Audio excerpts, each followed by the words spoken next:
Fala pessoal, tudo tranquilo com vocês? Davi aqui. E o vídeo de hoje vai ser um pouco diferente. Vai ser um vídeo de introdução a Godot 4 também, igual ao último que tinha sido feito. Vai ser um pouco mais simples, mas ele vai ser bem mais detalhado em relação ao outro. Desse aqui eu vou explicar sobre a interface de projetos, a interface do editor, as propriedades da Game Engine, resoluções.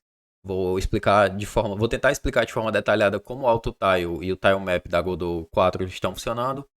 No fim, a gente vai criar um personagem, vai adicionar uma colisão. E a gente vai ter um environment, a gente vai ter um cenáriozinho bem bonito, de top-down, que já vai servir de base para algum jogo que vocês queiram desenvolver na Godot 4. Então, vamos começar. A primeira coisa que vocês precisam fazer, caso vocês ainda não tenham feito, é baixar a Godot, né? Aqui eu tô com a minha Godot já baixada, mas caso vocês não tenham baixado, no momento que eu tô gravando esse vídeo, a Godot ela ainda tá em beta, a Godot 4. Então vocês podem digitar por Godot News. E aqui vão ter, né? News Godot Engine. Vocês vão abrir isso aqui. E provavelmente aqui na primeira página vai aparecer algum beta. Tem o snapshot do beta 10, que saiu dia 23 de dezembro. O beta 11, que saiu dia 10 de janeiro. Então eu vou estar utilizando o beta 11, que foi o beta que saiu, foi o mais recente, a atualização mais recente. Então vocês clicam na notícia. Depois vocês vão descer, não tanto como eu. Aqui tem um botão Jump to the Download Section. Pular para a seção de downloads. E vocês vão selecionar a Standard Build. Não a .NET, porque a gente vai utilizar o GDScript, não C Sharp. Então a gente clica aqui em Standard Build e ele vai abrir essa página aqui pra gente, onde vão conter todas as versões do Beta 11 da Godot 4. Vocês procuram aí a versão que é compatível com o sistema operacional de vocês. Caso vocês estejam no Windows 10, Windows 11, vocês provavelmente vão baixar a versão Windows 64 bits.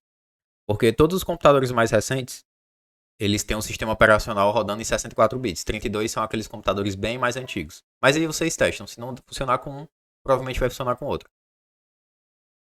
Depois de ter baixado, é literalmente uma pasta. Se eu abrir aqui a minha pasta de downloads e digitar pro Godot, Godot Beta 11. Foi esse aqui. Abrindo aqui, dá pra ver que ele vem Godot 4 Beta 11. Vocês só precisam arrastar esse Windows 64.exe para a área de trabalho de vocês ou para alguma pasta que vocês queiram estar salvando a Godot. Depois de ter feito isso, é só dar um clique duplo que vocês vão vir para essa aba aqui, a aba de interface de projetos. Caso vocês não tenham nenhum projeto, a primeira vez que vocês abrirem essa aba, ele vai mostrar uma mensagem dizendo que vocês não têm nenhum projeto, se vocês querem abrir a biblioteca de assets para pegar algum projeto de template ou coisa do tipo. Geralmente eu costumo cancelar, mas caso você queira ver, você pode vir aqui na biblioteca de projetos. Provavelmente vão ter poucos projetos, por se tratar da Godot 4. Não tem quase nada aqui. Mas já existem alguns projetos que vocês podem estar utilizando de template, como uma câmera de interpolação 3D, um template de FPS de terceira pessoa, ou de 3D também, um gerador de mapas, esse aqui provavelmente 2D, enfim, existem alguns projetos. Outra coisa que dá pra gente ver aqui é que nós podemos filtrar pelos projetos, então a gente pode digitar aqui o nome, caso você tenha uma lista de projetos muito grandes. Muito grande. Você pode clicar nessa estrelinha para favoritar um projeto, favoritar ou não. No caso, se tu tiver um projeto que tu mexe mais que os outros, tu pode estar favoritando com essa estrelinha. Além disso, aqui no canto superior direito, nós temos uma parte de idiomas, onde a gente pode estar passando um idioma novo, como o idioma que a gente quer que a nossa engine fique. Por padrão, ele vai vir, provavelmente ele vai vir traduzido para o PTBR. Só que eu nunca confio nessas traduções de Game Engine, porque grande parte dessas traduções é uma parada feita no Google Tradutor. E muita coisa vai ficar sem tradução. E sendo que os métodos da Game Engine, tudo que a gente for utilizar dentro da Game Engine por código, os métodos, por exemplo, o método de mover um personagem é o Move and Slide. Não tem como traduzir o nome do método para o código. O método sempre vai ser em inglês. Então, se ficar uma mistura de português com inglês, vai ficar uma coisa muito esquisita. Então, eu costumo utilizar inglês, mas por preferência minha. Vocês podem selecionar o idioma que vocês fiquem mais familiarizados. E depois que vocês mudarem o idioma, caso vocês mudem, ele vai pedir apenas para reiniciar aqui o editor. Ele reinicia automático se tu clicar no botão de reiniciar. Tem um botão para criar um novo projeto. A gente vai já para ele. Um botão para importar um projeto. Para escanear um projeto. Para editar é a mesma coisa que dar um clique duplo. O botão de Run, ele roda o teu projeto. Por exemplo, eu selecionei esse meu projeto aqui e eu vou rodar. Ele abriu esse meu projeto com todas as funcionalidades que esse projeto tem. Então, tipo, diretamente do editor, eu consigo testar as funcionalidades que tem naquele meu projeto. Rename é para renomear. Ele vai renomear apenas o nome, ele não vai renomear a pasta. Então, tenham isso em mente. Caso vocês queiram renomear a pasta, vocês têm que ir no diretório onde o projeto está salvo e renomear a pasta. Em seguida, renomear o nome do projeto. Remover não vai deletar o projeto, vai apenas tirar o projeto da lista de projetos aqui, mas ele ainda vai estar lá na pasta. Caso tu tenha removido um projeto, por exemplo, acidentalmente eu removi o TinySwords, vou remover ele aqui. Caso tu queira adicionar ele aqui de novo, tu vem escanear, tu vai lá no diretório onde estava aquele teu projeto, tá? Em Godot for Projects, TinySwords, selecionar a pasta, ele adiciona aqui, aí eu só favorito de novo, beleza, o projeto está aqui de novo. Esse Remove Missing é caso eu tenha algum projeto que eu renomeei no diretório. Por exemplo, o diretório é Godot 4.0 3D Course Main. Se eu renomear esse diretório aqui e tirar o main, por exemplo, na próxima vez que eu abrir essa interface, esse projeto não vai estar aparecendo aqui porque ele não está mais nesse diretório. O diretório dele vem até Course apenas. Então vai ter um botão de Remove Missing e a gente vai poder remover os projetos que ele não encontrou no nosso computador. Aí depois, caso tu queira adicionar novamente esse projeto, scan, vai até a pasta onde o projeto está e adiciona. Agora que eu expliquei um pouco da interface dos projetos, a gente vai estar criando um novo projeto aqui do zero. Então a gente vai clicar em New Project ou atalho Ctrl N. E ele vai dar essa tela aqui pra gente de criação de projeto. O que a gente vai fazer aqui? A primeira coisa que a gente faz é escolher um path, o caminho onde aquele projeto vai estar salvo.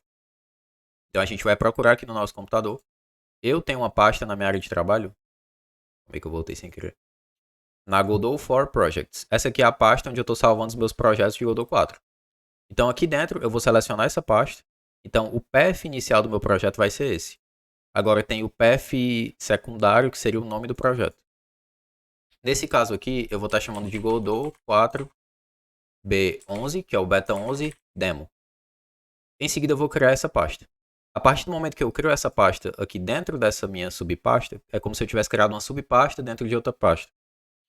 Ele vai deixar já eu criar e editar o projeto. Ele vai especificar por esse ícone verde aqui. Só que antes de iniciar, nós ainda temos 3 opções de renderizador. A primeira é a Forward Plus.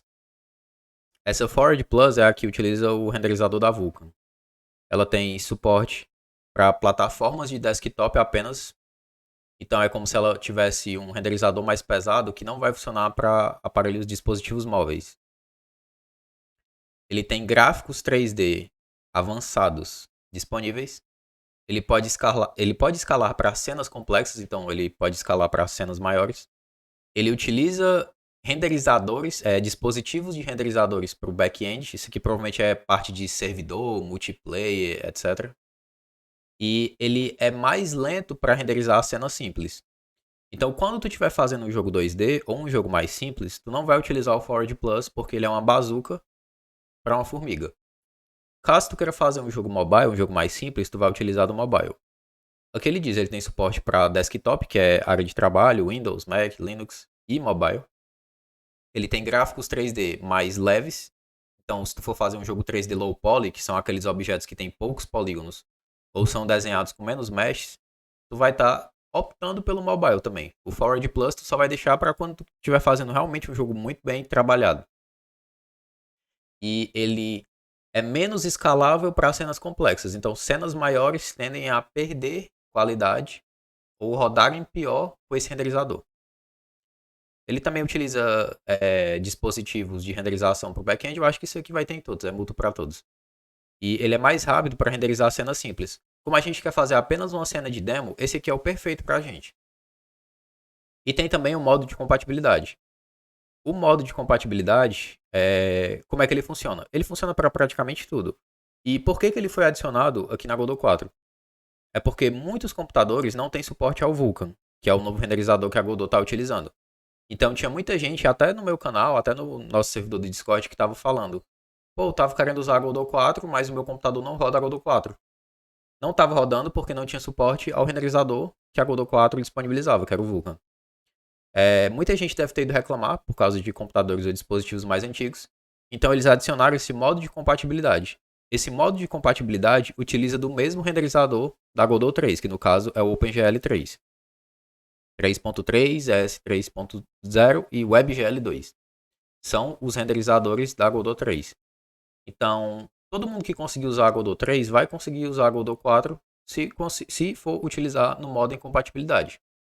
Só que aqui eles têm alguns poréns, né? Beleza, ele continua tendo suporte para desktop, para celular, para mobile e para plataformas web, ou seja, jogos que vão ficar hosteados na internet. Ele é mais fraco em gráficos 3D e eles estão trabalhando nisso. Esse modo aqui ele foi pensado para dispositivos antigos ou dispositivos mais fracos. Ele utiliza do OpenGL 3 e ele é mais rápido para renderizar cenas simples porque, enfim, o OpenGL ele é bem mais leve do que o Vulkan. Então, vocês veem aí, dependendo do jogo que vocês vão estar desenvolvendo, vocês podem selecionar um desses 3 renderizadores. Mas em resumo, o Forge Plus é para jogos 3D mais pesados, o Mobile é para jogos 3D mais simples e jogos 2D, e o Compatibilidade é para jogos 2D ou 3D, só que utilizando o renderizador antigo, então ele é bem mais simples também. E aqui tem a versão de controle dos dados. Para quem está começando desenvolvimento de jogos e não sabe o que é Git, Git é uma plataforma de versionamento de código. Eu posso abrir aqui o meu GitHub. Recomendo que todos criem uma conta no Git, inclusive vocês podem estar me seguindo. Eu vou estar mostrando aqui o meu perfil e a partir disso vocês podem ver. Aqui são commits. Commits são uploads que tu faz para o servidor do GitHub. Então, por exemplo, tu formata o computador, tu perde teu HD. Contanto que o teu projeto esteja commitado no Git, se eu abrir aqui mais atividades, vocês podem ver que eu tenho alguns repositórios. E dentro desses repositórios eu tenho uma lista de commits, que são coisas que eu fiz upload. Então aqui tem a minha lista de códigos, tem a minha lista de cenas. Tudo do meu projeto vai estar aqui. Então, se eu perder o HD, se eu formatar o computador, depois eu posso facilmente voltar no Git e baixar essas informações de novo para minha máquina. Então, praticamente todas as empresas, praticamente todos os desenvolvedores utilizam do Git para versionamento de código, para deixar o código salvo em um canto. Isso aqui é seguro, como vocês podem ver, se meu projeto é privado, então só eu tenho acesso a esse meu projeto. Caso alguém queira ter acesso, ela precisa solicitar, ou então eu preciso dar a possibilidade dessa pessoa de acessar como um contribuidor. Então, esse versionamento de controle, essa versão de controle de metadados, o que é esse Git? É porque todo tipo de projeto, seja na Godot, seja em outros game engines como a Unity ou Unreal, quando tu vai criar um projeto, ou quando tu passa arquivos para dentro daquele projeto, essas game engines, ou não só game engines, tudo. Se tu for fazer um projeto em C#, se tu for fazer um projeto em Python, no Python, por exemplo, tem o Virtual Environment. Dentro do Virtual Environment, tu importa diversas bibliotecas. E essas bibliotecas tu utiliza para facilitar o desenvolvimento do projeto que tu está fazendo. Só que quando tu vai passar essas informações para o Git, tem muita coisa que tu não precisa tá enviando, porque são arquivos gerados automaticamente, não é como se fosse um lixo eletrônico, entre aspas. Então, para não deixar o servidor do Git, ou para não deixar o teu projeto aqui muito pesado, o Git ele vai adicionar um Git ignore no teu projeto. Então, todos os arquivos que estiverem dentro do Git ignore vão ser ignorados e não vão ser commitados para dentro do projeto, para dentro do GitHub. Então, isso aqui é mais uma forma de deixar o teu projeto mais leve quando ele for ficar salvo no navegador, ou quando ele for ficar salvo no servidor do Git. Então, beleza. Depois de explicar tudo isso, eu vou selecionar a versão mobile, eu vou selecionar o controle de metadados no Git, porque depois de finalizar esse projeto, eu vou estar disponibilizando o link do repositório no GitHub aí para vocês, e eu vou estar criando e editando esse projeto. Depois de abrir, por padrão ele vem aqui na aba de 3D. A gente consegue facilmente mudar do 3D para o 2D, apenas clicando aqui no 2D, e ele vem para essa aba. O que é que a gente vai fazer primeiro?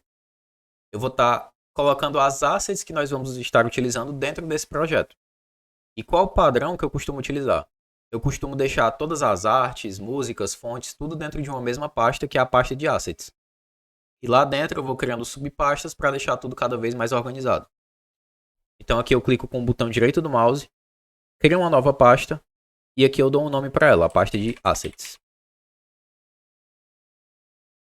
As assets que eu vou estar utilizando vão ser desse personagem de plataforma, e desse cenário aqui que vocês estão vendo.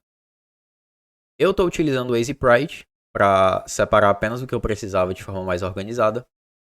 E com o Ctrl S eu vou estar salvando e vou estar adicionando todos esses objetos, todas essas sprites lá dentro do nosso projeto. Então, Ctrl S. Isso aqui vai ficar dentro de Godot for Projects. Godot for B11 Demo. Assets. Aqui, como eu sei que esse objeto que eu estou tentando adicionar é um objeto de terreno, eu vou criar uma pasta de terreno. Terrain. Aqui eu vou mudar o formato para PNG e vou colocar Grass. Vocês não precisam se preocupar com essa parte, porque eu vou estar disponibilizando essa pasta também, um link para download para essa pasta, para vocês não precisarem ter que fazer isso aqui que eu estou fazendo também. Esse aqui vai ser a parte da parede, wall. Esse aqui é a parte da água. Water. Esse aqui é a terra, só que não é a grama, é ground. Esse aqui vão ser alguns elementos de decoração, então vou chamar de decoration. E esse último aqui vai ser o nosso personagem, que não vai ficar em terrain, ele vai ficar aqui na pasta raiz mesmo como character, ou seja, personagem. Agora a gente volta na nossa Godot e vocês vão ver que ele adicionou todas essas assets, todas essas sprites aqui ao nosso projeto. Para a gente testar, a gente pode só arrastar a sprite, clica com o botão esquerdo e arrasta aqui para a cena. A cena é representada e demarcada por essa linha azul aqui, isso é a viewport, a janela de visualização. Eu vou estar salvando essa cena só para testes com o Ctrl S. Pode ser esse nome mesmo, não tem problema, eu vou estar salvando. E para rodar nós temos dois botões. Na verdade a gente tem três. O F6 ele vai rodar a cena que eu tô. O F5 ele vai rodar a cena principal do projeto. Depois que a gente definir uma cena principal, vocês vão entender melhor. E o Shift Windows F5 ele vai rodar uma cena específica. Então se a gente clicar ele vai dar a lista de cenas. A gente pode selecionar a cena que a gente quer rodar. Beleza, a gente rodou essa cena. Aqui no canto superior esquerdo a gente consegue ver o nosso personagem. De cara já dá pra ver que nós precisamos diminuir muito a resolução do projeto. Porque enfim, o personagem tá minúsculo e a cena tá gigante. Então, para mudar essa cena, para diminuir o tamanho dela, nós podemos vir em projeto, configurações do projeto. E aqui a gente vem em display window. Aqui nós podemos definir um tamanho de janela para o nosso jogo. Eu vou criar um múltiplo de 16, pode ser um 16 multiplicado por 24 e um 16 multiplicado por 12. Pode ser esse tamanho aqui, não tem problema. Na verdade, eu vou deixar 256. Aqui em Stretch, em Mode, eu vou estar deixando Canvas Itens e em Aspecto eu vou manter. Por que eu deixei Canvas Itens? Primeiro eu vou desmarcar e eu vou rodar novamente essa cena. Beleza, o nosso personagem ele continua no canto superior esquerdo. A nossa janela está pequena, mas ele continua no canto superior esquerdo. Se eu expandir, dá pra ver que ele continua no canto superior esquerdo, mas tem tudo isso aqui a mais de cenário. Então, quando a gente dá um zoom aqui no nosso jogo, na nossa janela, o nosso personagem ele continua no mesmo canto. Então, é como se a nossa tela ela continuasse nesse espaço. O que pode não ser interessante para todo tipo de jogo. É interessante que quando tu mude a resolução, os objetos que estão naquela resolução específica, eles escalem para a nova resolução que tu aumentou. Então, para isso, a gente marca aqui em Display Window o Canvas Itens. Porque dessa forma, quando a gente executar a cena, se eu expandir, dá pra ver que ele manteve o aspecto. Então o nosso personagem ele foi escalado para a nova resolução que a gente está trabalhando. Outra coisa é, quando a gente roda, dá pra ver que ele tem uma janela aqui minúscula, é uma janela muito pequena. Então o que a gente também pode estar fazendo é estar adicionando uma janela de testes aqui. Então a gente vem em Advanced Settings e aqui a gente diz uma janela de testes. E a janela de testes, ela geralmente vai ser maior que a resolução que tu está usando. Para essa resolução aqui, eu vou estar utilizando a janela de testes 3 vezes maior. Então, estou apenas multiplicando por 3. Apenas de fazer isso, se a gente executar, dá para ver que ele aumentou muito a nossa janela de testes. E ele já escalou o nosso personagem. Com isso, a gente já tem uma janela aqui muito boa para testar as funcionalidades do projeto que a gente vai estar desenvolvendo. Outra coisa que está dando para perceber aqui é que o personagem ele está com esse blur. Ele não está com efeito de pixel art. Isso aqui é algo que a Godot faz por padrão para deixar os arquivos mais leves. Então, se as sprites, se as PNGs, elas vêm com esse blur, elas vêm com esse filtro, então isso significa que o teu projeto ele vai ser mais leve.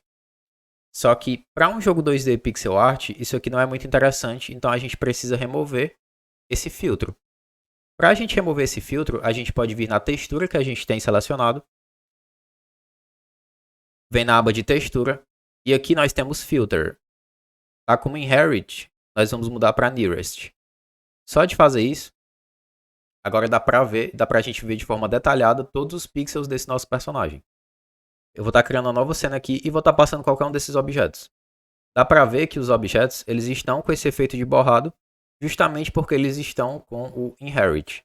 Então eles vão herdar das configurações do projeto. Então, como todos os objetos por padrão eles vêm com inherit, então eles vão herdar das configurações do projeto.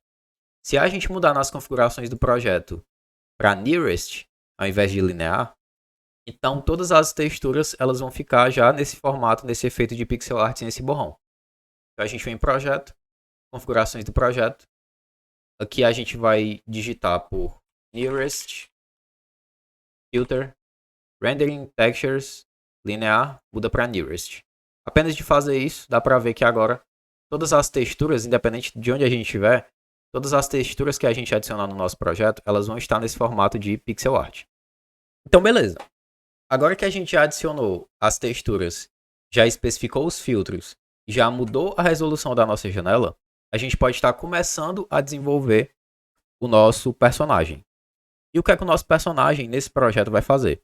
Por se tratar de um projeto mais simples, esse personagem ele vai apenas andar em 8 direções e vai colidir com objetos que tenham colisão.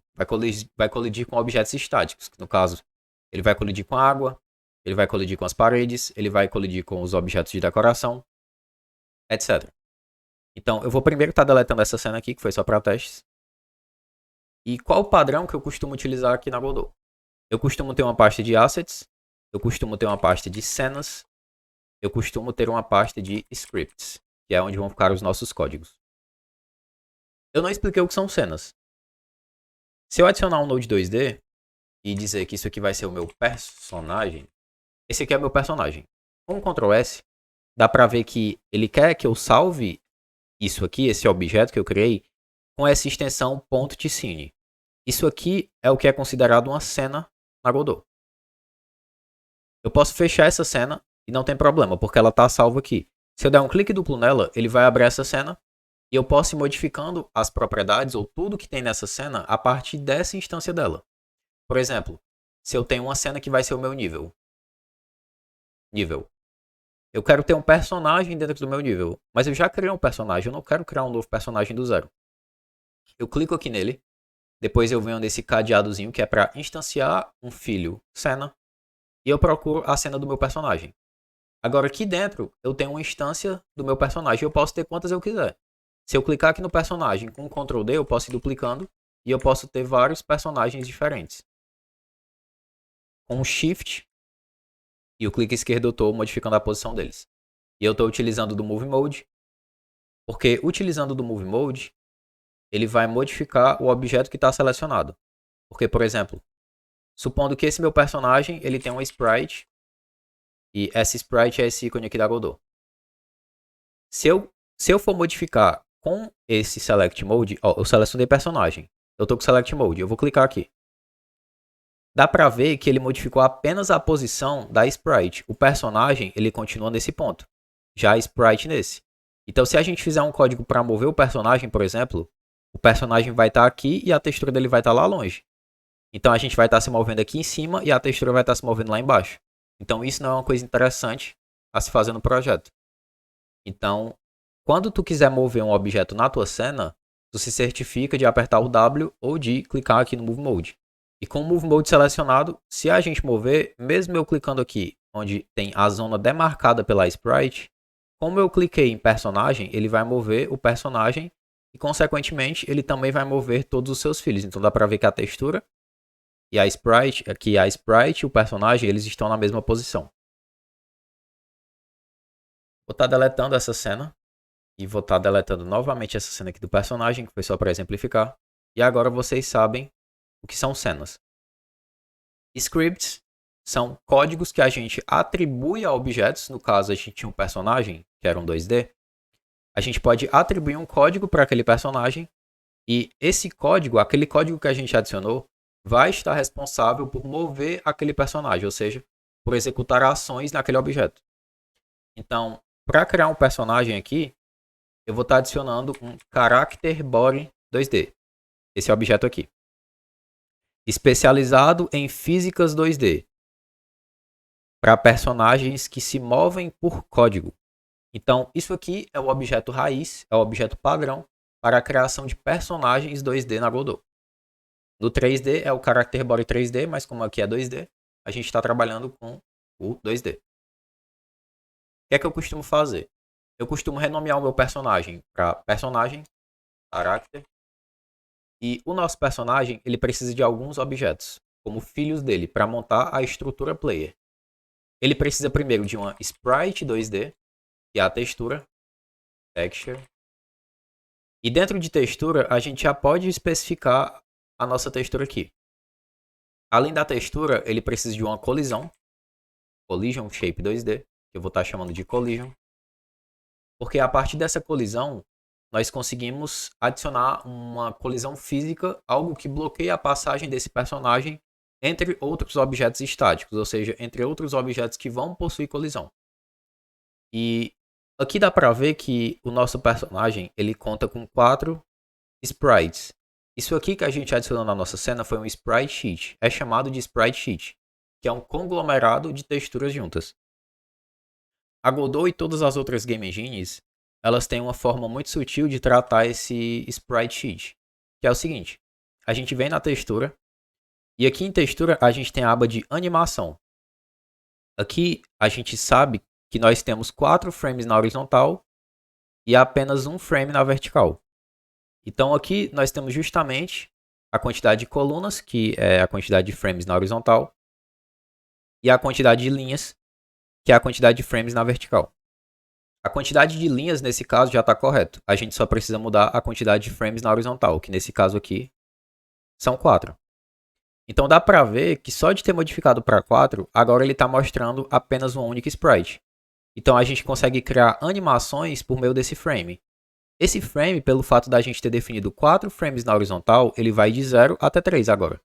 Então se a gente for clicando aqui e modificando, dá para ver que ele meio que vai animando o personagem. Do 0 ao 4 é a animação de andar. A gente só precisa de alguma forma animar esses frames sem que a gente precise estar clicando aqui na propriedade frame o tempo todo.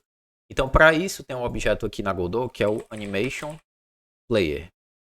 O Animation Player eu costumo renomear para Animation. E aqui embaixo é a aba da animação.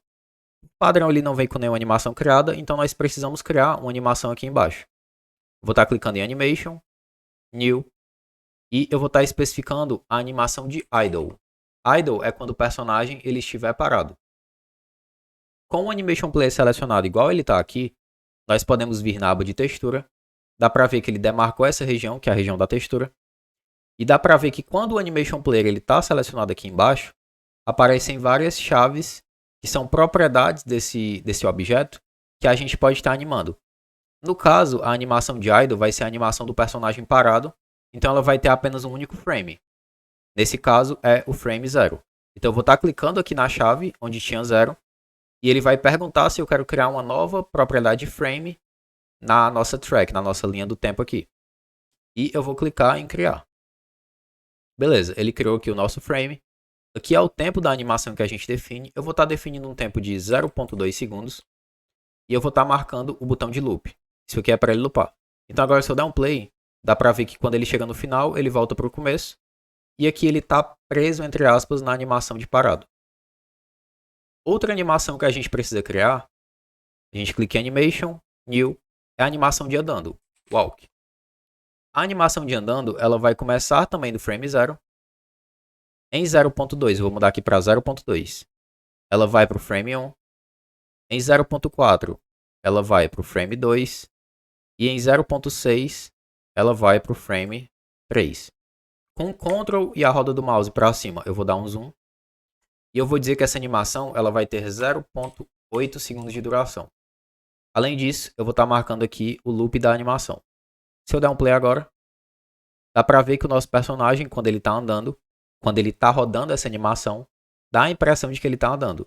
Então, dessa forma, nós conseguimos criar várias animações por meio de um sprite sheet e de uma textura e um animation player. Com o Ctrl S eu vou estar salvando essa cena, vai ficar dentro de cenas. E aqui, como nós só vamos ter duas cenas, eu não preciso estar criando várias subpastas. Eu vou criar apenas essa aqui como character ou personagem.tscene. Salvando. Agora que a gente salvou o nosso personagem, a gente pode criar uma nova cena, que vai ser uma cena 2D. Essa aqui vai ser o nosso level, ou seja, o nosso nível. É o mesmo protocolo da introdução. Eu clico aqui nesse segundo botão e instancio o nosso personagem dentro dessa cena. Agora com o Ctrl S, eu vou estar salvando essa cena como level aqui na nossa pasta de cenas. Se eu quiser executar essa minha cena de nível para ser a cena principal do projeto, então eu clico aqui com esse botão, o Play Run Project, e ele vai dizer: nenhuma cena principal foi definida no teu projeto, tu quer selecionar uma? E aqui ele marca o Select Current por padrão, porque é a cena que a gente está. Que a gente pediu para rodar como cena principal. Então a gente marca essa cena. Agora, independente da cena que a gente tiver, a gente está aqui na cena do personagem. Então a gente está em uma cena nova que a gente criou. Se a gente marcar o F5, ele vai rodar sempre a cena principal. Ah, Davi, eu sem querer selecionei a cena principal errada. Tem como mudar? Tem. A gente vem em projeto, configurações do projeto. A gente procura por Run, Application, Run. E aqui tem a cena principal. A gente só precisa clicar aqui nessa pasta e especificar a nossa nova cena principal que está dentro do nosso projeto. Depois de selecionar a cena, é só clicar em abrir que ele vai ter modificado a cena principal. Beleza.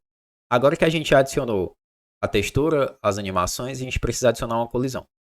A gente clica aqui em Collision, vem em Shape, que é o formato, define o formato, que no caso é um retângulo, expande aqui para baixo, dessa forma aqui.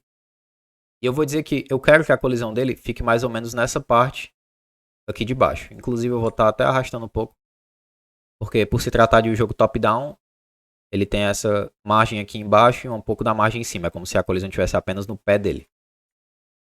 Agora que a gente tem uma colisão, a gente pode adicionar um código para esse personagem para fazer ele começar a andar na tela. Então eu vou selecionar aqui o personagem, vou clicar nesse botão de adicionar um novo código. Esse nosso código ele vai ficar na nossa pasta de scripts e ele vai ficar salvo como character.gd, personagem.gd. GD é a extensão de GD Script ou Godot Script. Vou abrir e aqui ele dá exemplos de template. Por padrão eu costumo utilizar o vazio, porque eu gosto de fazer tudo do zero. Então eu vou estar deixando ele como empty aqui e vou estar criando esse nosso código nesse nosso path. Vou dar um zoom aqui para facilitar a vida de quem está assistindo o vídeo. E aqui o que é que a gente vai fazer? A gente vai adicionar um código para esse personagem ele andar. Para quem nunca teve um contato com um código, Extends Character Body 2D significa que ele está herdando das propriedades desse personagem. Se a gente clicar com o Ctrl e o clique esquerdo, dá para ver que essa é toda a documentação dessa classe. Tem bastante coisa que vocês podem ler depois, podem jogar no Google para traduzir. Mas aqui ele dá uma descrição. Corpos de personagem, eles são tipos especiais de corpos que são utilizados para controle de usuário. Eles não são afetados pelas físicas da engine ou pelas físicas de outros tipos de corpo, como corpos rígidos. Eles têm o mesmo animador, eles têm o mesmo corpo animador, porém eles têm dois usos principais, que é o Move and Slide, que é a função que a gente vai estar utilizando para mover, e o Move and Collide, que ele vai mover até ele colidir com o objeto. Então aqui ele dá uma breve descrição. Ele é especializado para físicas 2D, é o corpo utilizado para mover personagens por script. E aqui tem todos os métodos, todas as propriedades desse objeto. E aqui tem tipo toda a documentação bem detalhada do que cada coisa faz. Tá em inglês, mas vocês podem ir na documentação online e pedir para o Google traduzir a página para vocês. Vai dar uma traduçãozinha mais ou menos bem generosa para vocês darem uma estudada, caso vocês queiram depois. Então, ele vai herdar de personagem 2D, de character body 2D. Então, tudo que a gente adicionar aqui vai ser para esse código em específico, mas tem coisas que nós vamos utilizar que são dessa classe character body. A gente viu aqui na documentação que ele tem esse move and slide. Esse move and slide, ele só está disponível nesse objeto aqui. Se a gente tiver numa sprite, por exemplo, e quiser adicionar um move and slide, a gente não consegue.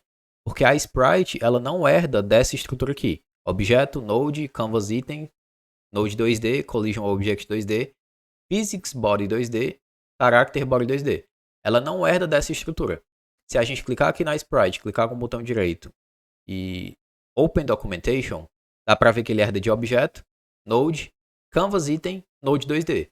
Se a gente com Ctrl F procurar aqui por move and slide, dá para ver que ele não acha nada, porque a sprite ela não tem essa propriedade. Mas em contrapartida, a sprite tem o flip H, que é para inverter uma sprite na horizontal, o flip V, que é para inverter uma sprite na vertical, o frame, que é o frame atual, as coordenadas do frame, a quantidade de frames na horizontal, a quantidade de frames na vertical, a textura, que é a imagem que fica armazenada nela, etc. Então, quando a gente junta todos esses objetos, a gente tem um conglomerado de opções, a gente tem um grupo de propriedades que a gente pode estar modificando nesses objetos para estar estruturando uma cena, para estar estruturando um personagem, estruturando um nível, etc. Então, agora que a gente já tem a base, a gente pode começar a criar um código para esse personagem. A primeira coisa que a gente quer fazer é definir uma velocidade para ele. A velocidade em pixels que ele vai se mover por segundo. A gente sabe que esse nosso personagem, ele tem um tamanho de... Eu não sei, né? Eu tô falando a gente sabe, mas eu não sei também. Ele tem um tamanho de 16 pixels. Então seria interessante que ele se movesse 48 pixels por segundo. É uma distância boa. Ou então 32. Ou então 64. A gente pode ir modificando esse valor depois. Mas seria interessante que ele se movesse pelo menos 32 pixels por segundo. Existem várias formas. Existem algumas formas que a gente pode estar utilizando aqui no nosso código para criar uma variável. No caso, a variável de mover o personagem. Tem o var de variável. E aqui a gente pode definir um nome de variável que pode ser um nome arbitrário. Esse nome, ele não pode ser alguma palavra declarada. Por exemplo, extends, eu sei que é uma palavra declarada. Então, eu não posso declarar uma variável com esse nome. Ou também não posso declarar uma variável com o nome var. Nem extends. Porque são nomes declarados. São palavras declaradas aqui da Godot. Então, eu tenho que utilizar um nome que a Godot já não utiliza. Por exemplo, se eu colocar velocity aqui, ele vai dar um erro. Member velocity, ou seja, o membro velocidade, ele foi redefinido. Ele é nativo do personagem 2D. Então, eu não posso estar utilizando velocity como nome de variável. Eu tenho que estar utilizando um novo nome. Nesse caso, eu vou estar usando move speed, ou seja, velocidade de movimento. Move speed é um nome que eu criei. Deu para ver que a Godot parou de dar erro, ela parou de chiar. Então, ok, eu posso estar utilizando essa variável. Esse nome de variável. Seguido do nome de variável, nós precisamos definir um tipo. E o que são tipos? Tipos são informações que a gente passa para a Godot que especificam o que essa nossa variável é. Os tipos principais, os tipos primários são string, que representa um texto. O texto geralmente vem entre aspas. Eu sou um texto. O inteiro, que representa um número inteiro. Nesse caso, pode ser 1, pode ser 2, pode ser 3, pode ser 35, pode ser 250. É um número. Tem o float, que é um número decimal. Ele pode ser 0,1, 0,23, 1.35, 239.203. São números decimais, números quebrados. Eles também podem ser números negativos, tanto os inteiros como os floats. Para quem vem de outras linguagens de programação como Java, o float é o double. E nós temos os booleanos, os bools. Os bools eles podem ser true ou false. Por exemplo, a gente tem uma variável can move character, pode mover o personagem. Se essa variável for false, a gente pode adicionar uma condição no nosso código if can move player for igual a false, então a gente não pode mover o personagem. Não pode mover o personagem. Agora, se for verdadeiro, if can move player igual a true, pode mover o personagem. Então, dessa forma, nós estamos adicionando lógica, código em forma de lógica, para saber se a gente pode definir uma ação ou não.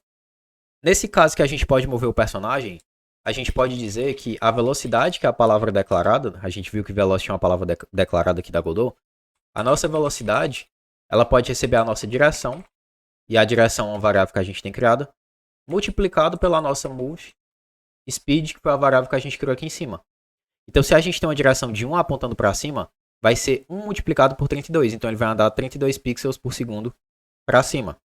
Então, com isso, a gente meio que vai adicionando lógica por meio de código a partir dos tipos de variáveis que a gente pode estar criando aqui na Godot. Então, o que é essa tipagem que eu estava falando? A move speed, eu sei que ela tem que ser um número, porque o meu personagem ele vai se mover em pixels. Então, ela pode ter dois tipos de valores. Ela pode ter um valor do tipo inteiro e ela pode ter um valor do tipo float. Geralmente, para velocidade, para mover, tu vai estar utilizando float. Tu não vai estar utilizando inteiro para isso. Porque como tu vai estar aplicando esse valor em um vetor de duas dimensões, o vetor, os valores de um vetor, eles são considerados como float. O valor em x é float, o valor em y é float. X representando a horizontal, y representando a vertical. É como se fosse um plano cartesiano. Nós temos aqui um plano cartesiano, supondo que a gente tem aqui o nosso personagem. Nosso personagem ele tem que andar para a direita. Então, no nosso plano cartesiano, esse aqui é o eixo Y, esse aqui é o eixo X. A posição atual dele é o 0, 0, que é um vetor de duas dimensões, onde ele tem 0 em X, 0 em Y. Se eu quero mover esse personagem para a direita, significa que eu tenho que acrescer o meu X positivamente. Então, conforme eu for andando, se ele está andando 32 pixels por segundo, depois de um segundo que ele estiver transladando, ele vai estar aqui nessa posição. Ele vai andando de forma gradativa. Então, no plano cartesiano, a posição dele agora é essa. 32 em X, 0 em Y. Então, ele vai estar nessa posição que é esse vetor de duas dimensões. Só que como eu falei que ele vai andando de forma gradativa, ele não vai de 0 a 32 de forma instantânea. Ele vai de 0 até, por exemplo, 0,80 no primeiro frame. No segundo frame ele vai até 1,60. E como é que a gente sabe o frame? Por padrão, as Game Engines, a função de update delas, que é a função de atualização, update, elas rodam 60 frames por segundo. Então, se eu sei que ela roda 60 frames por segundo e ele está andando 32 frames, 32 pixels por segundo, então, por milésimo, por cada frame, se são 60 por segundo, então é 1 dividido por 60. Isso aqui é o step, é o passo. A cada 1 dividido por 60, ele vai andar uma fração desse 32. Que no caso, essa fração é 32 dividido por 60. Então, esse valor, esse resultado aqui de 32 dividido por 60, eu vou passar, sei lá, 0, eu vou arredondar para 0,5. É como se ele andasse 0,5 pixels por segundo. Então, se a gente tivesse passado um valor inteiro, o inteiro ele só pode ser 0, 1, 2, ele não pode ser um decimal. Então, ele não iria ter essa mudança gradativa. Ele não iria ter de 0,5 para 1, para 1,5, para 2. Ele não ia ter essa mudança gradativa. Ele iria dando saltos de valores, já que ele não tem esse intermédio, por ser um valor inteiro. Então, é por isso que a gente está utilizando e porque a gente costuma utilizar velocidades ou movimentação como um valor do tipo float. Para especificar o tipo de uma variável, a gente pode estar adicionando 2 pontos seguidos de float, que é o tipo em específico dessa nossa variável aqui. Além disso, eu tinha dito que a gente ia utilizar o valor de 32. Então a gente passa aqui 32.0, a gente passa o ponto 0 por se tratar de um float. Se a gente tirar isso aqui, é o que ele vai dar pra gente. Aqui ele não deu erro nem warning, mas na Godot Beta 10 ele já estava dando um warning aqui dizendo que a gente estava com float passando o valor inteiro. Mas enfim, é interessante que vocês coloquem aqui o ponto zero para especificar, para implicar que isso aqui é um float. Inferir. Outra forma de definir uma variável é com a constante. Qual a diferença da constante para var? A constante, nesse caso, é um valor imutável. Imutável. Um valor imutável é um valor que não muda. A nossa move speed, ela sempre vai ser 32.0. Supondo que tu tem um jogo que o teu personagem ele vai evoluindo e conforme ele vai passando de nível, a tua velocidade vai aumentando. Nesse caso de jogo, a tua move speed ela nunca pode ser uma constante. Porque depois tu vai querer dizer que a tua move speed ela vai receber um novo valor. Só que o que a gente tem que fazer dentro de uma função. Já eu explico o que é a função. Se a gente tentar fazer isso aqui, o que é que ele vai dizer? Tu não pode associar um novo valor a uma constante. Porque o nome já diz. Se é uma coisa constante, é porque ela vai se manter naquilo para sempre. Então, pelo fato de ser uma constante, ela é imutável. Então a gente não pode modificar o valor dela. Já uma variável normal, a gente pode modificar o valor quantas vezes a gente quiser. 32 de move speed está abaixo. Eu quero 64. Ou seja, por isso. 64.0. Ele deixa eu fazer isso livremente. E uma outra forma de definir uma variável é com a export var.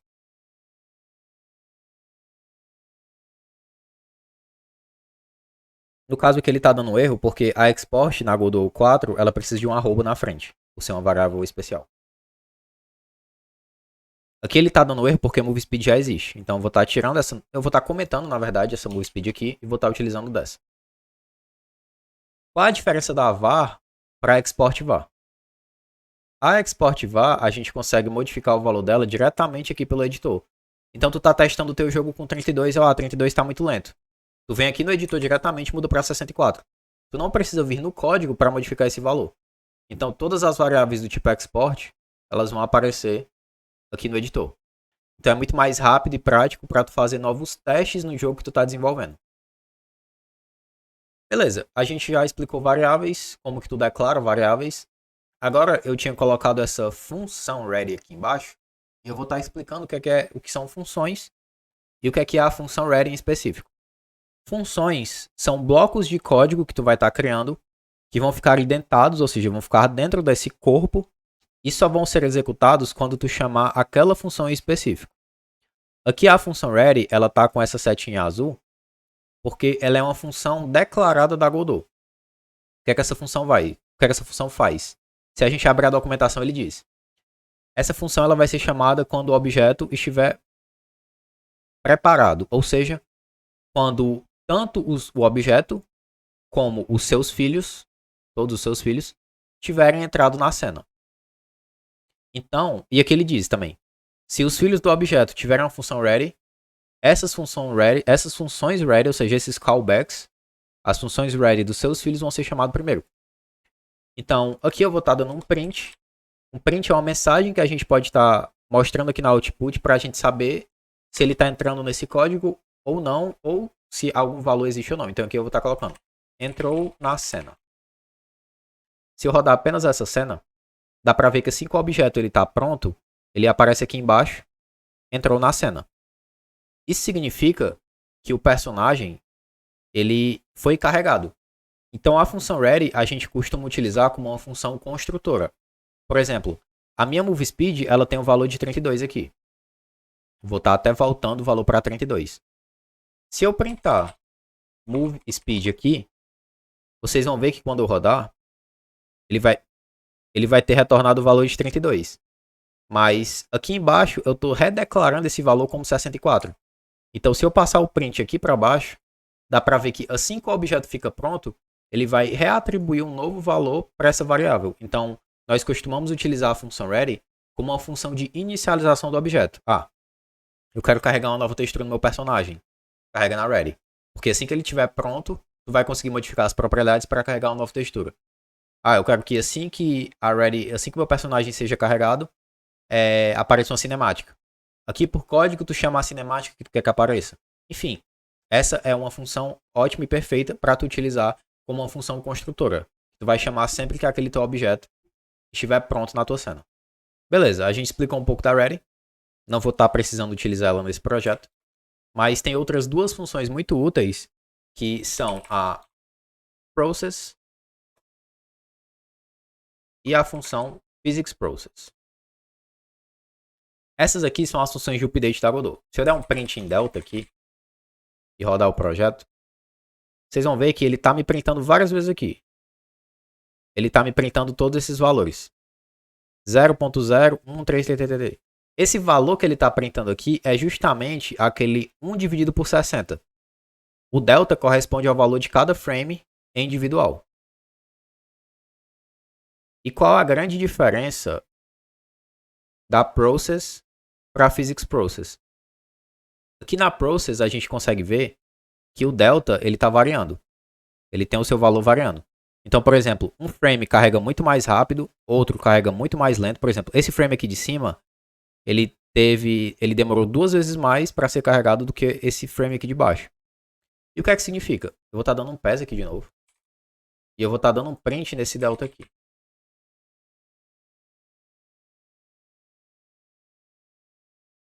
Dá pra gente ver que o nosso delta, independente do frame, ele sempre vai ser esse valor. E o que é que isso significa? Isso significa que o nosso delta na PhysicsProcess, ele é constante.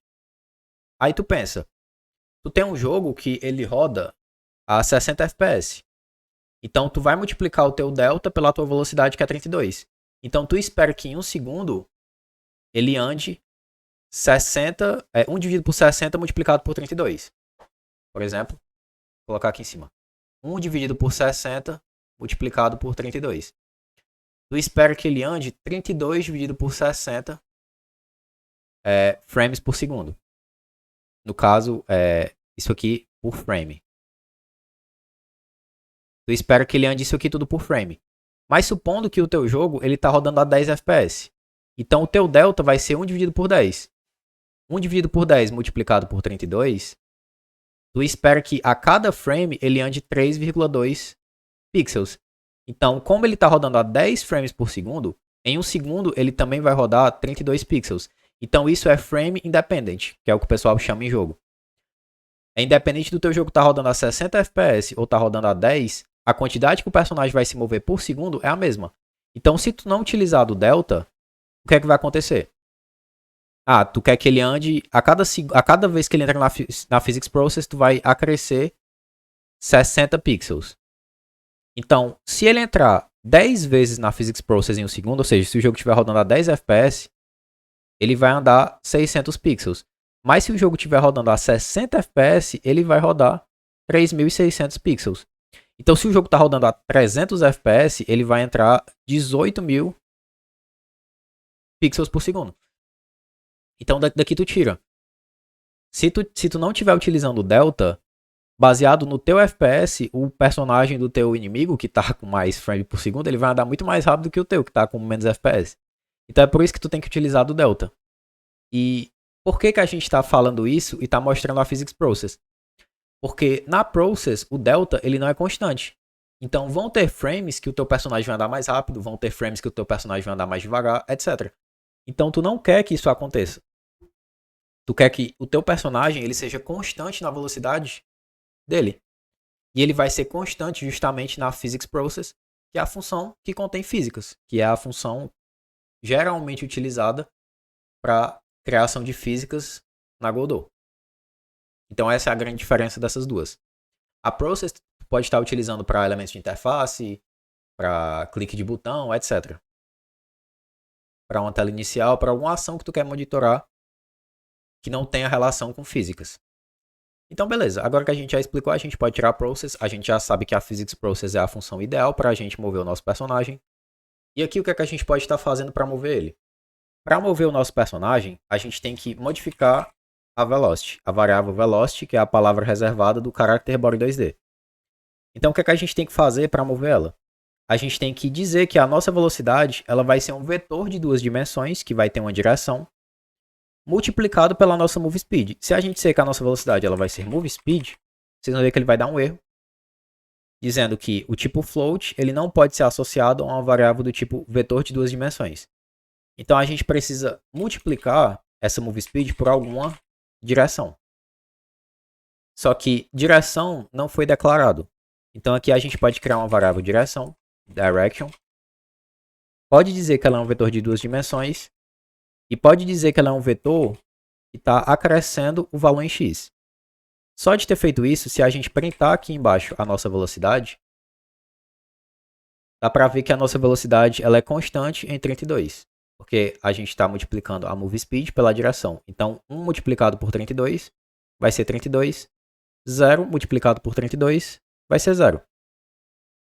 A gente agora só precisa aplicar essa velocidade ao personagem. E para aplicar a velocidade é aquele move and slide que a gente tinha visto antes. Esse move and slide vai estar encarregado, vai ser o responsável por mover essa nossa entidade. Agora, se a gente executar, dá para ver que a gente não está clicando em nada, mas que ele está andando 32 pixels por segundo. Se a gente modificar, por exemplo, para 64, e a gente rodar novamente a cena, dá para ver que ele vai estar se movendo 2 vezes mais rápido. Então, beleza. A gente já sabe como fazer o personagem andar. A gente só precisa, de alguma forma, modificar esse valor de direção para algum input, para alguma tecla do nosso teclado, joystick, etc. Antes de modificar isso, a gente está com um warning aqui no nosso código. Se a gente expandir, ele está dizendo: o delta ele não está sendo utilizado nessa nossa função. Se isso é de propósito, então você pode adicionar um prefixo no delta, que é o underscore, ou seja, o underline. Então aqui no delta a gente vai estar adicionando o underline porque a gente não vai estar utilizando ele. Vocês veem que ele parou de dar aquela warning, aquele triângulozinho amarelo. Agora, como que a gente pode fazer para definir uma direção? A gente pode dizer que a nossa direção ela vai captar as inputs do nosso teclado. Como é que a gente faz para captar o input? A gente digita input com I maiúsculo, input, ponto, get, axis. E o get axis, ele vai querer que tu passe 2 ações. Uma ação negativa e uma ação positiva. Eu sei que no plano cartesiano, para eu andar para a direita, eu preciso de uma ação positiva. Para eu andar para a esquerda, uma ação negativa. Então, a ação negativa, eu vou estar utilizando o UI underline left. A ação positiva, eu vou estar utilizando o UI underline right. Vírgula, porque esse é o valor em x, agora ele quer o valor em y. O valor em y eu vou estar passando por enquanto 0. Se eu estou passando 0, significa que ele nunca vai andar em y. Agora, se eu executar essa cena, dá para ver que ele não está andando, mas assim que eu pressiono as teclas do teclado, a setinha da direita e a setinha da esquerda, ele já consegue andar na horizontal e sou eu que estou controlando a direção na qual ele anda. Para fazer a ação Y é praticamente a mesma coisa. Nós vamos copiar essas duas linhas, Ctrl C, na verdade essa linha aqui, Ctrl V aqui embaixo. A gente só vai mudar aqui. Nós precisamos passar uma ação negativa. A ação negativa nos planos cartesianos das Game Engines é um valor negativo, porque a gravidade, que é um valor positivo, ela está te puxando para baixo. Nesse caso aqui, a gente vai passar UI underline up, que é a ação negativa. E a ação positiva, que é andar para baixo, é o UI underline down. Só de ter feito isso, agora a gente consegue livremente andar em 8 direções com o nosso personagem. Mas eu quero que vocês percebam que quando eu estou andando nas diagonais, o personagem ele está se mexendo muito mais rápido do que se ele estivesse andando apenas em um eixo. Para mostrar para vocês que isso está acontecendo, eu vou printar o length da minha direção. O length é a distância. Ele está 0, eu vou andar para a direita, está 1. Se eu andar para a direita e para baixo, está 1.414. Então, o que é que acontece? Nós precisamos, de alguma forma, normalizar esse peso que ele está andando para quando ele estiver andando em 2 direções. E para isso, a Godot ela já tem um método muito útil de vetor de 2 dimensões, que é o Normalized. Ctrl clique esquerdo aqui em vetor 2, Ctrl F, Normalized. No caso, não é esse que eu quero, é esse aqui. Ele vai retornar um novo vetor escalado para as unidades equivalentes à direção daquele vetor dividido pelo peso. Então, é como se ele fosse pegar o 1, da da horizontal e vertical e dividisse esse valor por 1.414, que foi aquele valor que a gente viu que estava printando aqui em cima.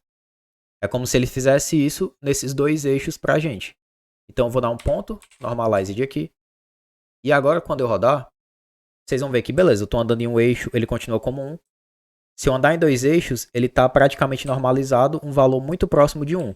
E dá para ver aqui nitidamente que ele está na mesma velocidade enquanto ele está andando na diagonal ou em apenas um eixo. Então dessa forma, agora a gente tem sempre a mesma velocidade. E o cálculo da velocidade normalizada é esse cálculo aqui que eu deixei entre comentários aqui. O hashtag é para adicionar um comentário. Ele não vai executar esse código. Tinha esquecido de explicar isso também. Beleza. Agora a gente já tem o nosso código de mover o personagem. A gente só precisa animar ele. Para animar o personagem, eu vou estar criando uma função aqui, que é a função animate. Se eu deixar apenas do jeito que está, ele vai dar um erro. A função animate, ela não foi encontrada nesse nosso código. Então aqui embaixo eu vou criar func animate. Essa função animate, diferente da physicsProcess ou da ready que a gente tinha mostrado, ela é uma função que eu criei. Eu defini o nome dela, um nome arbitrário, e eu criei ela no meu código. E para que essa função vai servir? Essa função vai servir para animar o personagem e inverter a textura baseado na velocidade. Ela vai servir para isso. Ou seja, ela vai animar o personagem e vai inverter ele caso ele esteja andando em outro eixo. Por exemplo, a textura, se eu der um flip H, ele vai estar olhando para a esquerda. Caso contrário, ele vai estar olhando para a direita. Então, se ele estiver andando para a esquerda, esse valor vai estar marcado. Se ele estiver andando para a direita, ele não vai estar marcado. A mesma coisa para o Animation Player. Caso a velocidade dele seja diferente de 0, ele vai estar andando. Caso a velocidade dele seja igual a 0, ele vai estar parado. Então, a primeira coisa que a gente tem que fazer é guardar referência a esses dois objetos. A textura, porque a gente quer acessar essa propriedade aqui de textura. E do Animation Player, porque a gente quer acessar a propriedade Play desse Animation, para saber qual animação que nós vamos estar executando. Então, aqui na Godot 4 ficou muito mais fácil de referenciar objetos, a gente pode utilizar do próprio export. Export var sprite, que vai ser um sprite 2D e por padrão vai ser nulo. Export var animation, que vai ser um animation player e por padrão vai ser nulo. Eu vou só dar um espaço aqui para dizer que essas aqui são variáveis para guardar referência a objetos. Guarda referência a objetos. Agora, se a gente clicar em personagem, dá para ver que em sprite ele tem um assign aqui. Se a gente clicar, dá para ver que o único objeto que a gente pode adicionar é justamente a nossa sprite. Então a gente seleciona ela aqui e marca OK. A mesma coisa com animation. A gente clica, o único objeto que a gente pode selecionar é o animation player. Seleciona ele, clica em OK. Agora aqui dentro, qual é a primeira coisa que a gente vai fazer?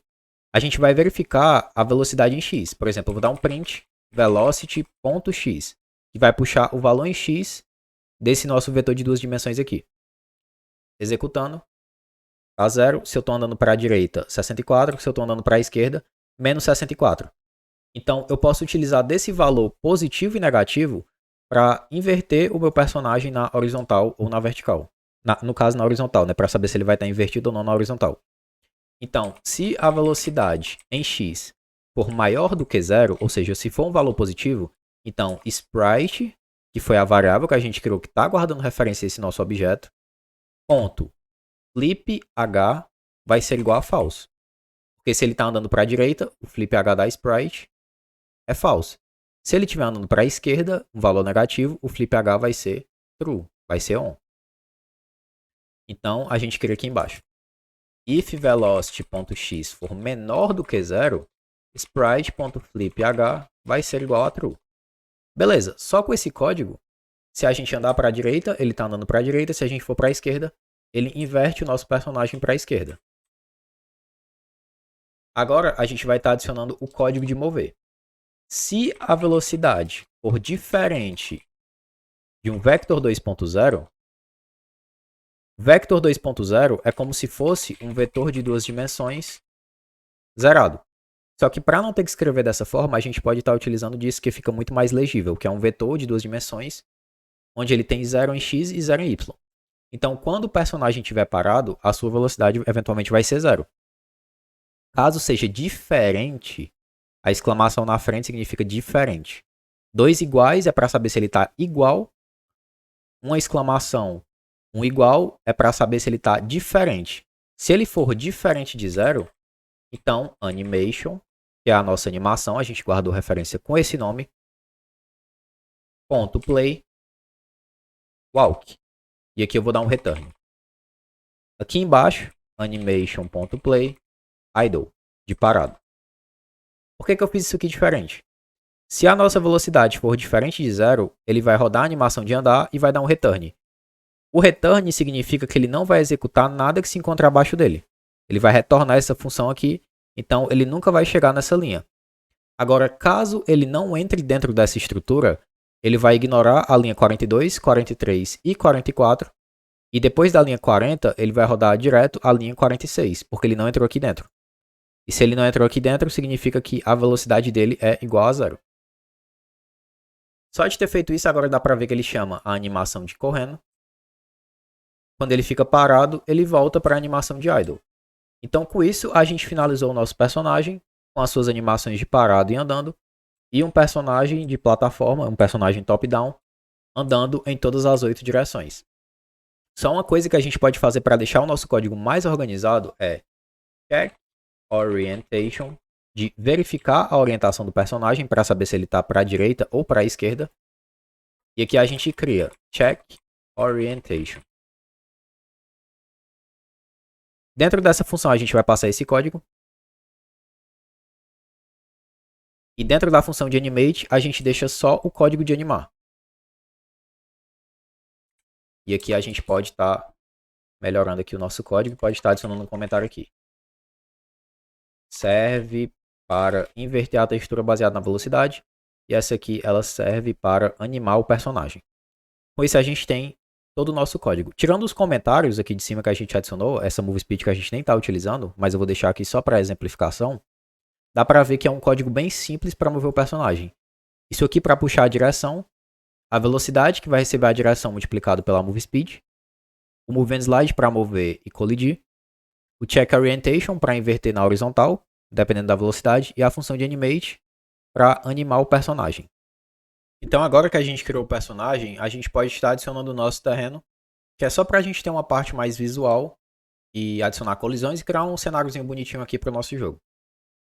Então, esse nosso terreno, como é que eu vou estar configurando ele? Eu vou estar criando uma nova cena.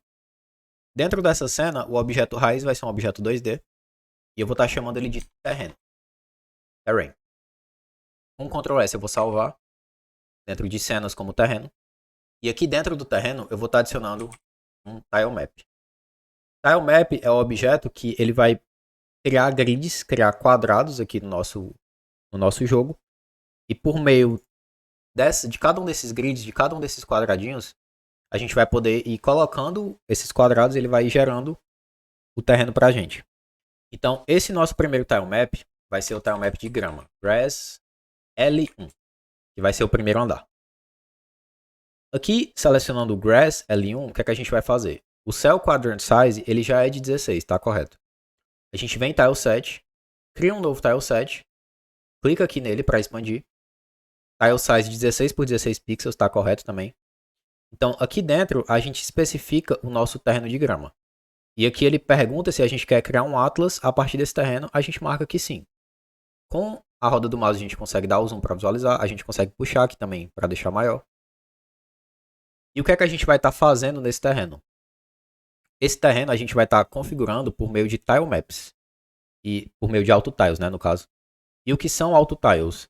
Autotiles são configurações que a gente passa para o computador, para a máquina, para Godot. E a partir dessas configurações ele vai identificar qual o tile, ou seja, qual o bloco que ele vai ter que encaixar naquela posição específica. Então, para a gente estar adicionando esse tilemap, a gente precisa vir aqui em Terrain Sets, adicionar um novo elemento, Match Corners and Sides, porque a gente vai trabalhar com 3x3 mínimo da antiga Godot. E aqui em Terrains a gente adiciona um novo terreno. Vocês podem definir a cor que vocês quiserem. Eu vou estar deixando dessa cor mesmo, porque como a gente está trabalhando com um tile verde, o marrom ele vai ficar bem mais evidente. Em seguida a gente vem em Paint. A gente seleciona a propriedade. No caso a gente quer a propriedade de terreno, que foi essa aqui que a gente acabou de criar. Em Terrain Set a gente passa o Terrain Set 0. E em No Terrain a gente passa o terreno. Agora quando a gente selecionar qualquer um desses blocos, dá para ver que ele tem esses quadradinhos pequenos.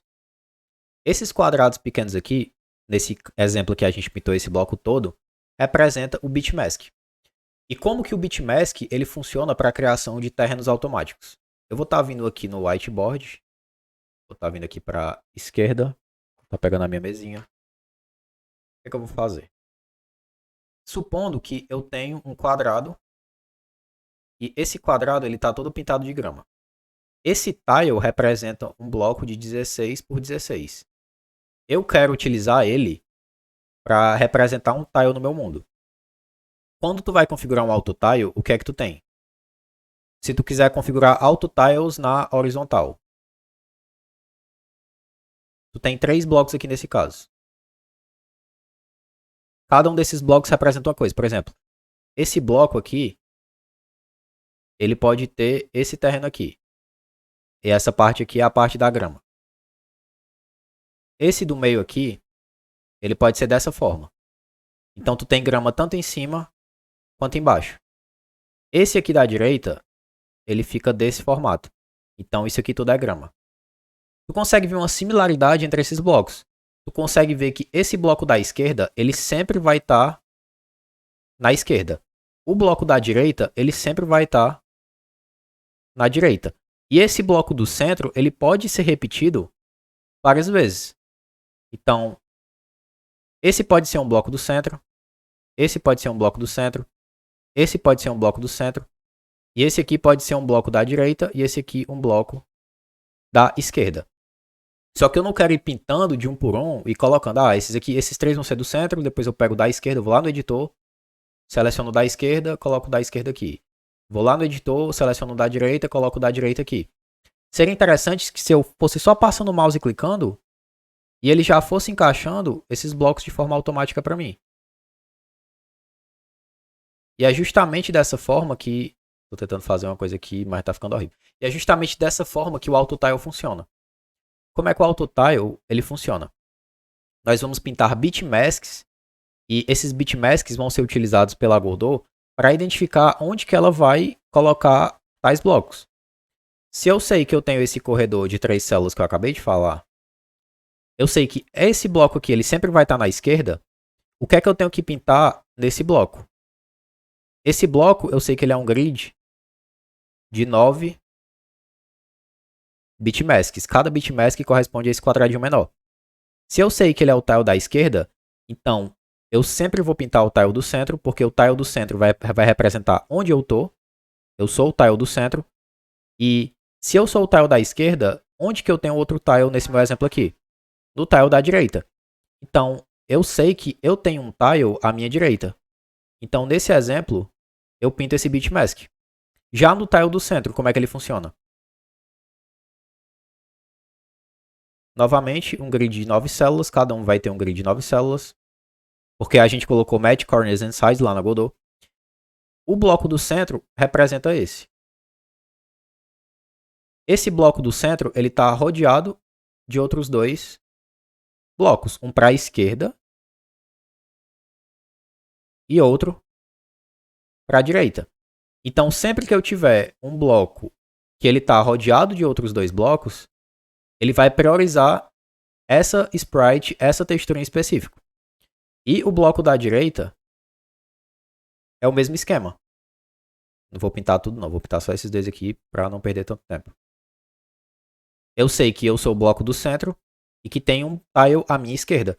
Então, com essa combinação, ele meio que vai juntar essas peças e esses 3 blocos ou N blocos que nós temos na horizontal vão ser encaixados por essa solução aqui que a gente criou. Então é praticamente isso que é o AutoTile. E aqui vocês podem ver que eu deixei tipo um gabaritozinho entre aspas. Vocês podem tirar um print ou eu posso estar disponibilizando esse documento aqui também. Mas isso aqui é o gabarito. Como esse aqui tem todos os blocos pintados, isso significa que quando esse tile ele estiver rodeado de outros blocos, ele vai priorizar colocar esse bloco verde aqui. Quando eu tiver, pronto, esse tile aqui, ó, que é o do corredorzinho, é o tile da direita, esse aqui é o tile da esquerda e esse aqui é o tile do centro. Então ele sempre vai encaixar esse tile na direita, sempre vai encaixar esse tile na esquerda e entre esses dois tiles aqui, ele vai encaixar esse bloco. E aqui dá pra gente ter uma fácil visualização de como que o AutoTile está funcionando, porque essa parte mais preta, ou então essa parte onde tem tipo essas plantinhas, funcionam como se fossem as paredes desse nosso AutoTile. Então, com essa configuração aqui, a gente consegue criar qualquer tipo de desenho e ele sempre vai estar encaixando os blocos de forma perfeita. Então, voltando aqui, a única coisa que a gente precisa fazer é livrar essas paredes. Então, a gente pode ir pintando aqui para livrar as paredes. É só clicar e pintar. Clica no bloco e pinta com o botão esquerdo do mouse. Ah, Davi, eu pintei errado. Clica com o botão direito que ele remove. É literalmente um exercício de pintura, onde tu vai sempre livrar as paredes. Beleza, no caso não precisa pintar esse aqui de baixo, eu cliquei sem querer. E é essa aqui a configuração. Agora a gente volta lá no nosso tile map, com o nosso terreno aqui selecionado. A gente pode vir em Terrains, Terrain 70, marca esse botão aqui, seleciona aqui o mouse e a gente consegue começar a pintar. Vocês estão vendo que eu estou encaixando os blocos e ele está modificando os tiles de forma automática. Então, isso aqui facilita muito a criação de níveis, porque como foi algo feito com AutoTile, eu não preciso estar me preocupando em, aqui no canto superior esquerdo, eu vou ter que adicionar o bloco do canto superior esquerdo. Aí eu tenho que ir lá nessa ruma de bloco, nesse monte de bloco, e selecionar aquele bloco em específico que foi usado. Não preciso me preocupar com isso. Como eu fiz o AutoTile, é só eu ir clicando que ele vai encaixando e vai montando o terreno de forma automática. Com o Ctrl Shift e o clique direito do mouse, tu pode deletar tudo de uma vez. Ctrl Shift, clique esquerdo, tu pode adicionar tudo de uma vez. Então aqui eu adicionei um grande terreno pra gente, com clique Ctrl Shift, botão direito do mouse, vou apagar. E beleza. Aqui a gente criou a nossa primeira camada de grama. Beleza. Outra coisa que a gente pode fazer é adicionar um novo terreno, um novo tile map. Esse aqui eu vou estar chamando de escada piso 1, ladder piso 1. Aqui em tiles eu vou estar passando, na verdade, cadê? Ah, tem que criar o tile set. Aqui em tiles eu vou estar passando a grama. Vou estar pedindo para ele criar um atlas. Vou estar criando um novo terreno, igual a gente já tinha feito antes. E aqui eu vou estar especificando esse nosso novo terreno. O AutoTile dessa nossa escada, ele é um pouco parecido. Ele vai ficar mais ou menos dessa forma aqui. Porque é como as escadas elas são mais horizontais, então é como se a gente estivesse encaixando as escadas nessa, só tirar aqui, nessa possibilidade. Então agora se a gente vier em Tile Map, a gente consegue adicionar escadas na horizontal desse jeito. Então as escadas elas vão servir mais como uma passagem aqui para o nosso nível. Apenas com essa configuração, se a gente voltar aqui no nível e instanciar esse nosso terreno, a gente não está conseguindo modificar o nosso terreno aqui. Para a gente modificar, a gente pode clicar com o botão direito e marcar Editable Children. Fazendo isso, a gente pode criar um novo terreno aqui. Eu vou estar criando rapidamente aqui um terreno de grama. E depois disso eu venho em Ladder, L1, terreno. E eu posso ir adicionando algumas escadas aqui também. Beleza. Deu para ver que rapidamente a gente conseguiu. Vou estar deixando. Na verdade, eu vou fazer o seguinte: vou colocar aqui por cima.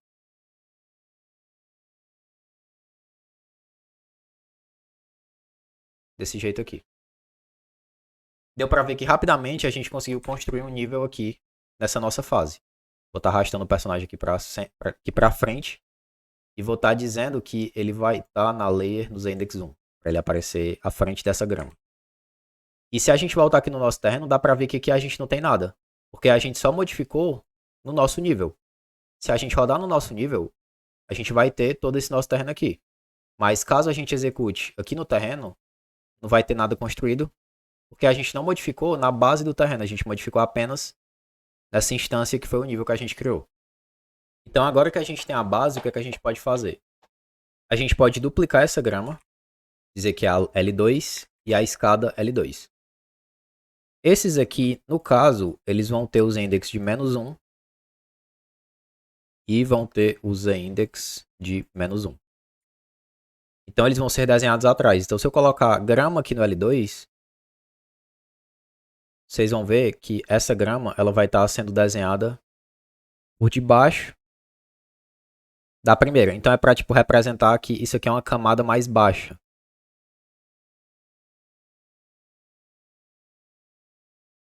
Por exemplo, isso aqui é uma grama mais alta, tem a escada que leva para a camada mais baixa de grama. Além dessa grama, nós temos a parede. Então aqui em terreno, nós vamos construir um novo tile map. Esse aqui vai ser a wall, L1. Aqui em tile set, nós criamos um novo tile set. Especificamos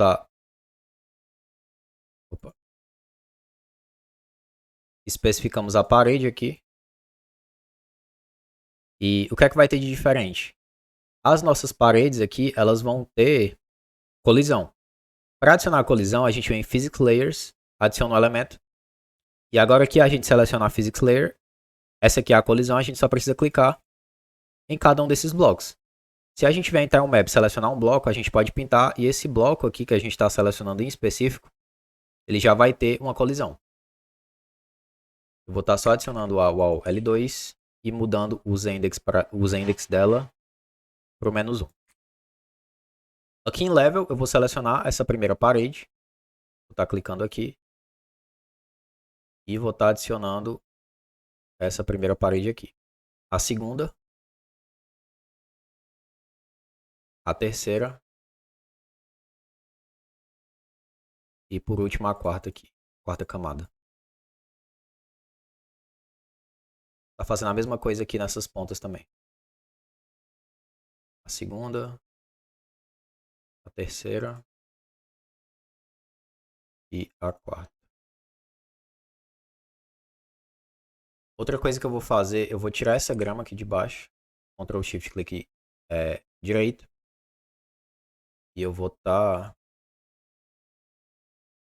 deixando só ela menor aqui. Só para ela pegar essa região daqui de baixo mais ou menos. Vocês podem construir o nível como vocês bem entenderem. O que eu vou fazer agora, eu vou vir em Editor, Visible Collision Shapes. Vou rodar a cena. E dá pra ver que nós temos colisão nesses blocos daqui de baixo. Eu não consigo passar por esses blocos por conta da colisão das paredes. Consigo passar livremente aqui pela escada. Mas se eu tentar passar por aqui, o personagem consegue passar. E o que é que eu vou estar fazendo para contornar esse problema? O que a gente pode fazer nesse exemplo de jogo é vir aqui na parede, selecionar aqui esse nosso último terreno, é um map na verdade, seleciona esse último e vai adicionando ele em todas essas bordas onde a gente quer que o personagem não passe. Só de ter feito isso, se a gente executar, dá pra ver que agora nós temos colisão nas paredes. Mas isso ficou um pouco esquisito, porque tem essas colisões e o fundo cinza. Esses tiles eles foram feitos para trabalhar com todo o background dessa cor, desse tile. Só que a gente não vai adicionar colisão em todos esses blocos aqui de Overworld para não deixar o jogo mais pesado, nem para não ter um trabalho tão grande, né? Um trabalho manual. Então o que é que a gente pode fazer? A gente vem aqui no Easy Sprite, no caso eu, né? Vocês vão ter a informação mastigada. Vem aqui no tile de parede, com o Alt, clique esquerdo, seleciona para saber a cor. É a 292634. A gente volta no editor, vem em projeto, configurações, digita por env de environment. E aqui ele tem essa default clear color, que é a cor do fundo aqui da Godot. A gente clica e aqui no hexadecimal a gente passa 292634. Só de ter feito isso, agora dá pra ver, não dá pra diferenciar esses blocos de colisão que a gente adicionou pelos blocos, pelo fundo, pelo background. Então se a gente executar, agora a gente tem colisão em todos esses blocos. A gente não consegue passar por conta da colisão. E o nosso background, ele está exatamente no mesmo fundo, da mesma cor, que esses nossos blocos aqui de colisão. Se a gente remover esse Visible Collision Shapes, vocês vão ter uma noção maior do que eu tô falando.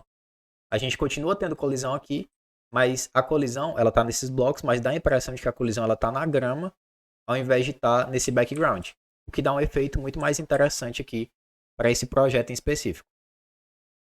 A última colisão que a gente precisa adicionar é aqui embaixo. A gente seleciona o All e adiciona aqui.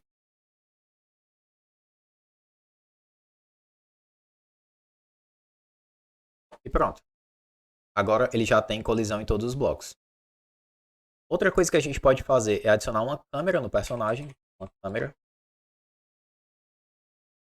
E a gente pode marcar o current dela. Executando o nível, agora vai dar para ver que vai ter uma câmera. E essa câmera ela vai estar seguindo a movimentação do personagem. Então dessa forma a gente consegue ver... Opa. A gente esqueceu de adicionar uma colisão aqui na borda da direita. Mas dessa forma dá pra gente ver que já tem uma colisão em todo... dá pra ver que a gente tem a colisão aqui na parte de baixo, só faltou a colisão aqui nas laterais. Mas dessa forma a gente consegue ter uma noção do tamanho do nosso nível e do que a gente pode fazer dentro dele. Só uma outra coisinha que eu vou estar adicionando, eu vou estar adicionando água para finalizar e alguns tiles de decoração. Então eu vou aqui em terreno, eu vou criar um novo tile map, vai ser o Decoration L1. Dentro de Decoration, a gente vai criar um novo tile set e a gente vai passar o Decoration. A gente cria o Atlas, ele criou esse Atlas pra gente. A gente vem em Physics Layers, adiciona uma física e agora aqui a gente vai pintar essa Physics Layers. A gente vai selecionar todos esses blocos, porque tem colisão em todos esses blocos aqui. E aqui na árvore a gente pode adicionar colisão apenas nesse bloco aqui de baixo. A parte de cima da árvore, por se tratar de um jogo top-down, teoricamente não tem colisão. Só de ter feito isso a gente pode voltar no nível, selecionar o nosso Decoration L1 em Tile Map, vir em Tiles, selecionar algum bloco e ir pintando ele aqui no nosso nível. A gente pode selecionar uma árvore, só clicar em todos aqui que ele vai criar a árvore aqui. Ele só fica ruim para remover, mas ele cria em todos os blocos. Se a gente rodar agora, dá para ver que nós temos alguns objetos de colisão, como essas pedras, ou então as árvores. Agora, para finalizar, a gente vai estar configurando os tiles de água, para a gente ter uma fonte aqui no meio, alguma coisa do tipo. Então, aqui em terreno, a gente vai estar criando um novo tile map. Esse aqui eu vou estar chamando de água. Novo tile set. E aqui a gente especifica o tile map de água. Esse aqui é o mesmo esquema. A gente vem em Terrain Sets, cria um novo terreno. Aqui no editor, a gente vem em Terrains, seleciona o nosso terreno e começa a pintar. Esse aqui vai ser praticamente igual ao outro. A gente vai livrar esses blocos mais escuros, porque esses mais escuros é como se representassem uma parede ou coisa do tipo. Então a gente vai estar evitando pintar esses blocos. Beleza. Depois de ter terminado de configurar, a gente também pode adicionar uma Physics Layer, nesse caso aqui, porque a água vai ter colisão. Então aqui em Terrains a gente especifica a camada e a gente só precisa pintar a colisão em cada um desses blocos com um clique esquerdo.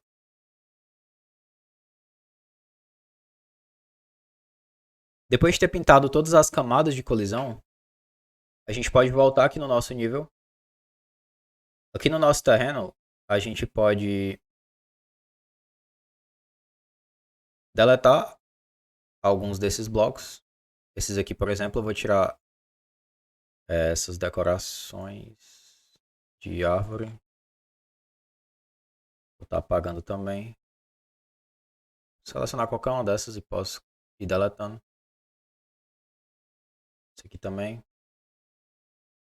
E selecionando a água, a gente vem aqui no terreno. E a gente pode estar especificando aqui que ele já monta automático pra gente. Nós só precisamos tirar o personagem daqui de dentro. Pode ser aqui. E agora se a gente executar o nível, dá pra ver que a nossa água tem colisão, então a gente não pode passar por dentro da água por conta da colisão. As nossas pedras têm colisão, tais como os outros elementos de cenário também. Então, a partir disso, a partir dessa base que eu dei aqui para vocês já podem estar construindo os níveis de vocês, algum jogo de plataforma nesse estilo top-down. Vocês já sabem como configurar autotiles e terrenos, adicionar tile maps, colisão e criação de personagens. E é isso. Espero que vocês tenham gostado.